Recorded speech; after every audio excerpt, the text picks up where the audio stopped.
This video goes behind the curtain on what insurance companies do in the first 24 to 48 hours after an accident, so viewers know what they're walking into before they answer that first call. Your neighbor got rear-ended on a Wednesday afternoon. Not her fault. The other driver ran a red light. She's home with a sore neck and a headache, thinking the process takes care of itself from here.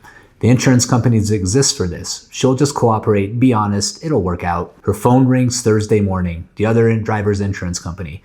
Just calling to check in to get a quick statement while everything is fresh. Here's what she doesn't know. That call is not courtesy. Her case has already been open for 14 hours, and in those 14 hours, the insurance company has already started doing things she has no idea about. This video is what I wish every accident victim would know before answering that call. Most people think the insurance process starts when they file a claim. It doesn't. The moment a crash happens and a police report is filed, that information is accessible. Commercial insurance carriers have systems designed to identify new claims and begin the internal process within hours. By the time you've been evaluated at urgent care, driven home, and tried to sleep through the pain, the insurance company on the other side has already opened a file with your name on it. They're not working against the clock, they're ahead of it. And the gap between when their process starts and when yours does is the single most valuable window they have. Let me walk you through exactly what happens on their end in those first 24 to 48 hours. The first move is almost always the recorded statement call. You saw it in that opening scenario. It sounds like a wellness check. We just want to make sure you're okay and get the facts while they're fresh. That framing is intentional. Here's what a recorded statement actually is. It's a formal interview where everything you say is captured and reviewed by their adjusters. And if the claim grows, by their legal team, they're not fishing for the truth. They're fishing for language they can use to reduce what they owe you. The questions seem simple. Where were you going? What were you doing before the accident? Were you using your phone? Do you have any prior injuries to that area? That last one is important. If you had a previous back injury, a previous car accident, a previous surgery, and you mention it casually on a recorded call, that information will be used to argue that your current injuries are pre-existing and not their client's responsibility. You are not required to give a recorded statement to the other driver's insurance company. They will tell you that you need to cooperate. What they won't tell you is that cooperating with a recorded statement before you've spoken to an attorney is almost always a mistake. If the call comes in, you can say, "I'm not prepared to give a statement at this time. I'll have my attorney contact you." You don't need to have an attorney yet. You just need to buy yourself the time to get one. While someone on the phone is calling you, someone else may already be heading to the scene, or what used to be the scene. Major carriers dispatch field adjusters to serious accident sites, sometimes within hours of the crash. Their job is to document the conditions, photograph evidence, speak with any remaining witnesses, and assess what version of events is most favorable to their client.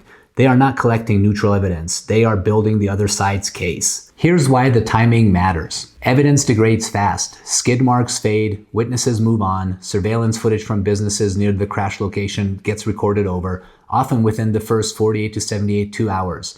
If their adjusters get to the scene before your attorney does, they have a version of the physical evidence that you may never be able to replicate. This is why "I'll deal with it next week" is so costly. The scene is already gone. The question is whether your version of it is documented before theirs is, the only one that exists. This one catches people off guard every time. The same day as the accident, sometimes the same hour, insurance adjusters and their support teams are searching your social media profiles. Facebook, Instagram, TikTok, any public platform where you post. What are they looking for?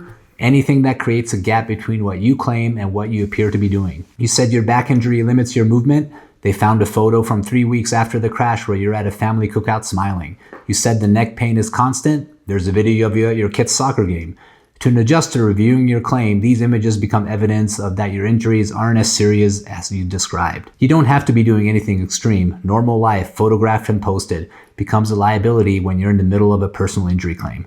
The simple advice: stop posting until your case is resolved. Not because you're hiding anything, but because context collapses in a single image, and an adjuster has every incentive to collapse it in their favor. If your injuries seem serious, expect a settlement offer faster than you think. Some carriers make an initial offer within days of the accident. The offer sounds reasonable.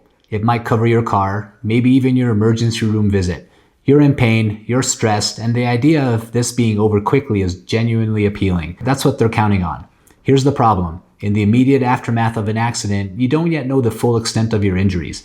Soft tissue damage, concussions, disc injuries, they don't always fully manifest in the first week. If you accept a settlement offer before you've completed medical evaluation and treatment, you sign away your right to come back for more. permanently. This settlement is final. The medical treatment might not be. The gap between the two is where people lose money they legitimately deserve. If an offer comes in early, the right move is not to negotiate it yourself. It's to ask an attorney whether that number reflects your actual damages. In many cases, the initial offer is a fraction of what properly documented claim would produce. The last thing on this list is the one most accident victims never expect. Insurance companies routinely request broad access to your medical records, not just for the injuries from the accident, but for your complete medical history going back years. They do this by asking you to sign medical record authorization forms. The forms sound administrative. It's not. A broad medical records authorization gives them access to everything: prior injuries, chronic conditions, mental health treatment, anything they can use to argue that what you're experiencing now is a result of your client's negligence. It's called the pre-existing condition defense, and it's the one most common tactics in the personal injury claim. You are not required to sign a broad medical authorization without legal guidance. An attorney can help you limit the authorization to records relevant to the injuries from this specific accident, which is all they're legitimately entitled to. I want to be clear about something. None of what I've described means that the insurance company is doing anything illegal. This is their process. It's built over decades specifically to minimize payouts. They have every right to run it. What you have the right to do is walk into it knowing what it is. The recorded statement is not a courtesy call. The field adjuster is not a neutral documentation. The early settlement offer is not generosity. The medical records request is not routine paperwork. Every step of their process in those 24 to 48 hours is designed to gather information that reduces what they pay you. Knowing that, you have one clear action: don't answer the call. Don't sign anything, and don't give any statement before you've spoken to an attorney. If you're in New Mexico and you've been in an accident, call the Szantho Law Firm before you do anything else. We'll tell you exactly where you stand. The next video you should watch covers the full claims process after a car accident in New Mexico, step by step, from the scene to the settlement. It's the practical roadmap for what comes after everything I've just described. Watch it here. If you were in an accident and the insurance company has already called, don't wait. Contact information for the Szantho Law Firm is in the description below. Has an insurance company ever called you after an accident? Tell me what happened in the comments.